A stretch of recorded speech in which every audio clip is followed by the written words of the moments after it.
Welcome back to the Early Edge on CBS Sports Network. We got a loaded WNBA slate tonight. 6 games, 3 at 7:30, 3 at 10 o'clock, including the Fever and the Sun and the Liberty and the Mystics. We got Mackenzie Brooks still with me in studio, and we've got our big-time WNBA capper on Sportsline, Calvin Wetzel. I haven't seen you in a while, so I had to give you a little bit of love there with this. Let's start, guys, with a side here, a wager on the side. Kenz, I'll start with you. Who's the team that you feel like can either cover a number or you feel like fading?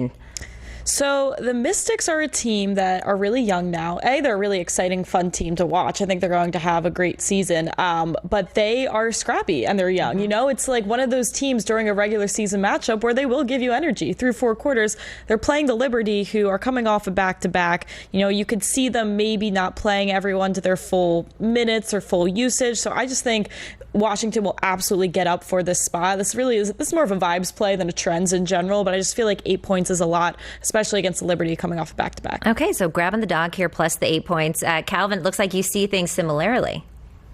I do. I love that play. The Mystics, I think we're getting a lot of points because they haven't been fully healthy all year. Brittany Sykes missed a game. Aaliyah Edwards missed a couple games, but they are fully healthy for this one.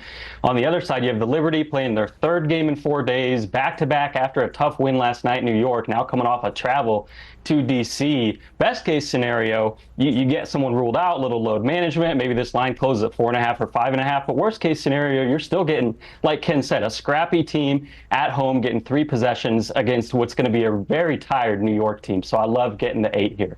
Okay, I like it when my 2 analysts are aligned on this, so we are riding with the Mystics plus the 8. Calvin, let's now look at a total. There are some high-paced offenses in action tonight, like the Aces and the Mercury. Is there a total that you're leaning on, an over or under for tonight?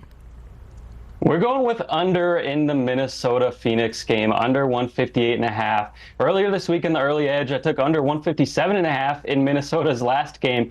12 points in the last 27 seconds, got it to 159. We lost a brutal one there. So, of course, I have to go back to the well with the Minnesota under and try again. For all the same reasons I said earlier in the week, their defense, their slow pace, their style of play. And Nafisa Collier is questionable in this one. Obviously, she's a great defender, but she's also the leading scorer in the league. So I think if she sits for Minnesota, that's going to help the under even more. I think there's a little bit of value here, even if she does play. But if she sits, you're going to see this close in the mid-150s. So I love this under here. And Phoenix has been playing a little bit slower as well with Alyssa Thomas in the lineup, getting a little bit more into the half-court offense. So I think this line's a bit too high. Okay, so you're going to take the under in that one. Ken's, both of you like the Mystics grabbing the 8 points tonight. That total 161.5. How do you see that? I do like the under here because, again, the reasons I like this team is that they will play defense hard, and then you could have the potential of load management, like Calvin was saying, for New York here. So I think knowing that we could have that in our back pocket on top of this team that I know will want to play up to the pace or slow down the pace with the Liberty through this full game, I think we're in store for an under. Both of these teams actually both coming off 2 under games.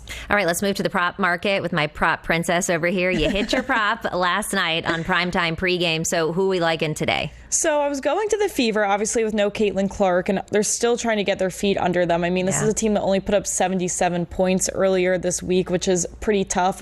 22 of them, I think, coming from one player. So I think Kelsey Mitchell will get her feet back under her. I think she knows she has to be more of a scoring option. For some reason, when I was looking at that full game of 19.5, I was like, ooh, that feels really, really inflated. In my eyes, I feel like she comes out hot and ready to go in the first quarter. So I like her over 5.5 in the first quarter. I think we could be 2 tray balls if I'm lucky here, but I still think 6 points could be in store for her early. Okay, I like that. And I like how you always do like a first quarter. You like to get in and get out. My money quick on these games.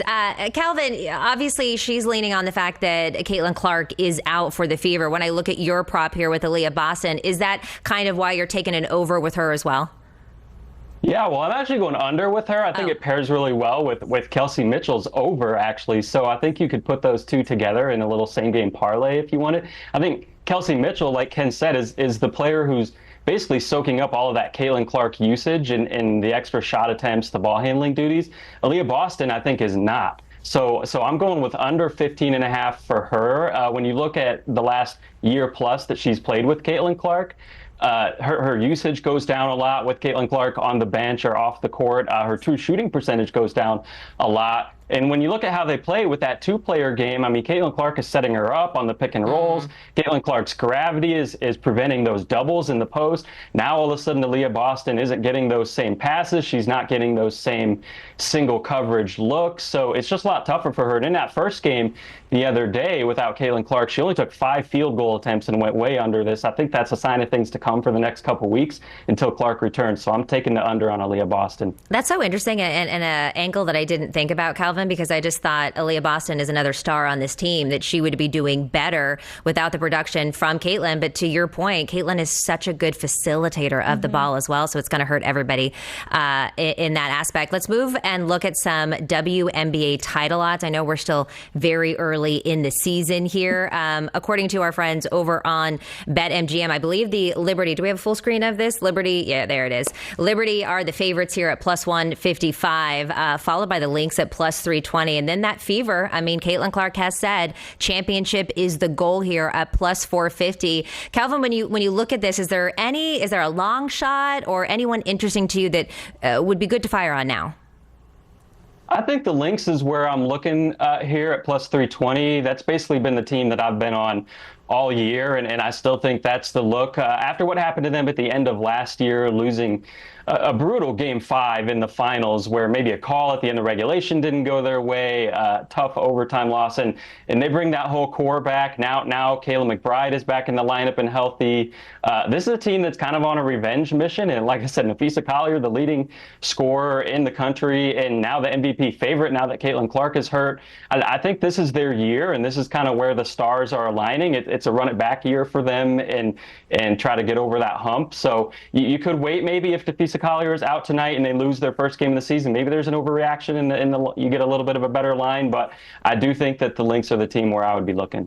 All right, Ken's going to you now. Based on what you've seen so far in the season, and again, it is very, very early in the season, but where do you think some value is on that board? I think the Lynx as well. I promise we're not just looking at each other's answers here. I mean, they have like the perfect recipe. Napheesa Collier, for those who don't know, rocks. Just an absolute superstar. That's the type of player you need to win a championship in any league of professional sports in general. And they play defense the way their men's NBA team plays defense. So to have the defense, to have the star player like her, and to have a little bit of revenge vibes going on, I think it is the perfect recipe. Okay, so you guys are in agreement on that. Calvin, I just want to ask you one more thing, though, about this Fever team that are at plus 420. Do you think that there's any value in that? Obviously, Caitlin Clark, injured right now, will be out for a couple weeks. We did see the attendance for that game drop 70% in terms of the prices. I mean, I feel like if the Fever went to the WNBA Finals, it would just skyrocket here. But do you think there's any value on the Fever?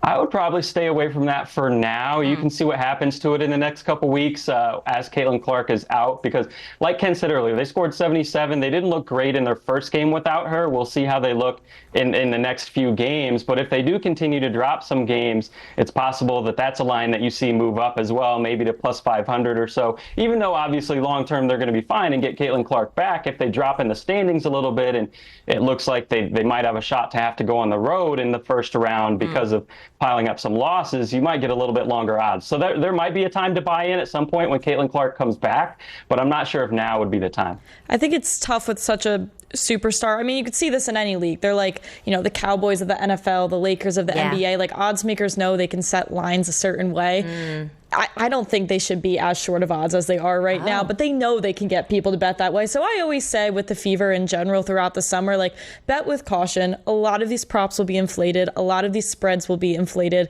And that's what maybe everyone loves to bet on Caitlin Clark, and I love that, but it always is you're quite literally never finding value with this Fever team. Yeah, that's so interesting and so good to know, because to your point, I think a lot of people do just buy into all of the hype. Which is fun. It is fun. It is fun with the WNBA, but it makes sense that books would price it that way, especially when you look at the ticket prices and how much they dropped when she's out. Of course, the books know that you could get money on that. So listen to our experts here. That's why you tune into the early edge. Calvin Wetzel and Mackenzie Brooks. We'll give you some bench players to bet on, some role players. Yes, and that is what we like from the two of you. We do need to take a quick break here, but coming up next, it is the biggest club match in world football. We've got your Champions League Finals best bets with John Eimer, a.k.a. Buckets, and Martin Green. Don't place a wager without hearing their expert breakdowns coming up next on The Early Edge.